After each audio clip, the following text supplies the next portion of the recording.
Good morning. Happy Easter. Christ is risen. He is risen indeed. And the gospel text for this morning is taken from Matthew chapter 28, verses 1 through 10.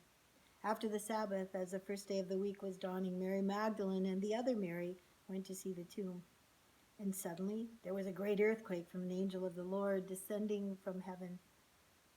And he came and rolled the stone back and then sat on it.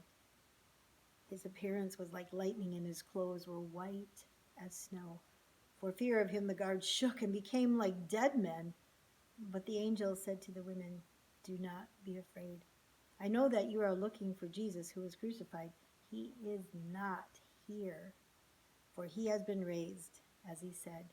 Come and see the place where he lay, and then go quickly and tell his disciples he has been raised from the dead. And indeed, he is going ahead of you to Galilee, and there you will see him. This is my message to you." So they left the tomb quickly with fear and great joy, and then they ran to tell the disciples. And suddenly Jesus met them. "Greetings," he said. And they came to him, took hold of his feet, and worshiped Jesus. And then Jesus said to them, "Do not be afraid, and tell my brothers to go to Galilee, and there they will see me." This is the Easter Gospel of our Lord. So what will you and I do with Easter 2020? It has been said, it's not our experiences that make our lives. It's what we do with those experiences that make our lives. So Easter 2020, for us, this season has been filled with so much fear, hasn't it? Our economic situation, both personal and globally, the health of the most vulnerable, of the blacks and the brown-skinned population,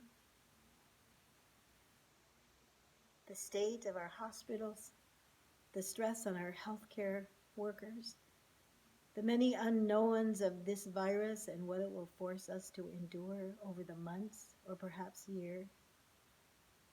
And each of us, all of us, we deeply grieve the loss of normalcy.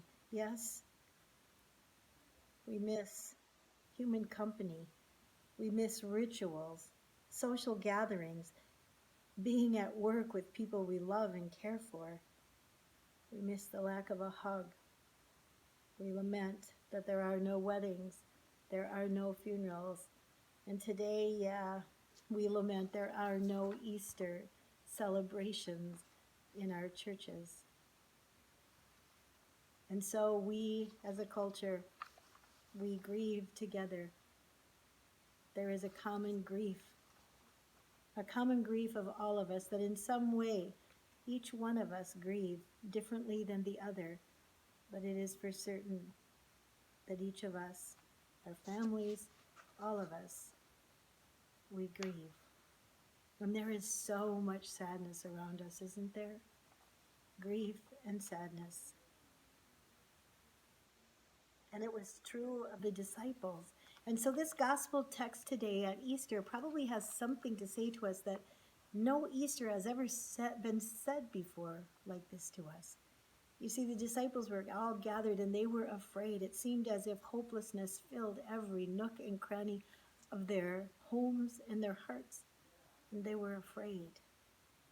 Afraid of tomorrow, afraid of what would lie ahead. And then the two Marys, they went to see where Jesus was, and they must have been so sad, brokenhearted. It was like not one more sadness when they go to the grave and he's not there. One more sadness. Haven't we just felt that these days? Just one more sadness. And so the Marys must have felt one more sadness. But then the angel of the Lord appears, and he tells them, he's dazzling white like snow, and he says to them, he's not here, he's been raised from the dead, just like he said he was. Go from here, do not be afraid, and tell your disciples. And so this is where the two Marys, they must have gathered up their skirts, and then they booked it. Fast as gazelles they went. When they went to tell the disciples that he was not there, Jesus himself stops them on the road and says, I will see you again. And so what do they do with this experience? They take this experience and they literally and figuratively run with it for the rest of their lives. So what will we do with Easter 2020 when we've been given this resurrection news again, that there is new life, there is new beginnings, the old paradigm has died, and something new is rising, something new will begin? What will we do? We have two choices.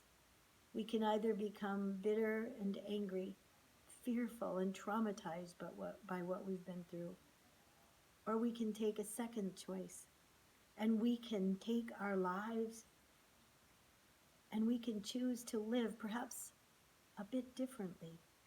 Perhaps we can live reconsidering, reevaluating how it is we've lived before and how it is we want to live out the rest of our lives.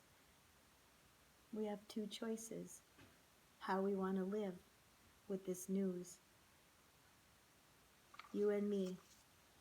What I have been most aware of this last 2-3 weeks, how long is it? I can't even remember.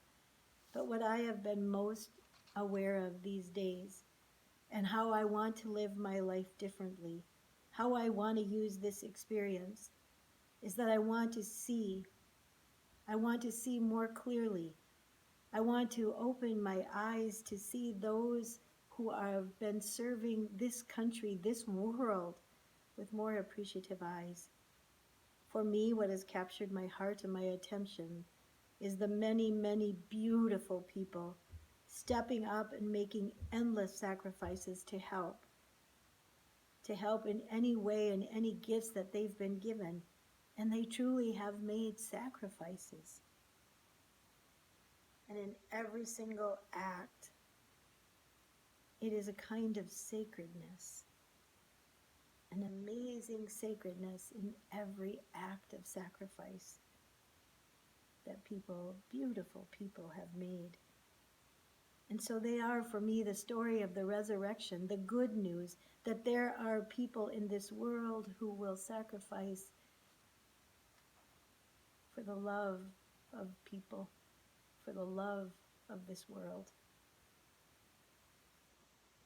And so there is the most sacred resurrection acts happening around us all the time.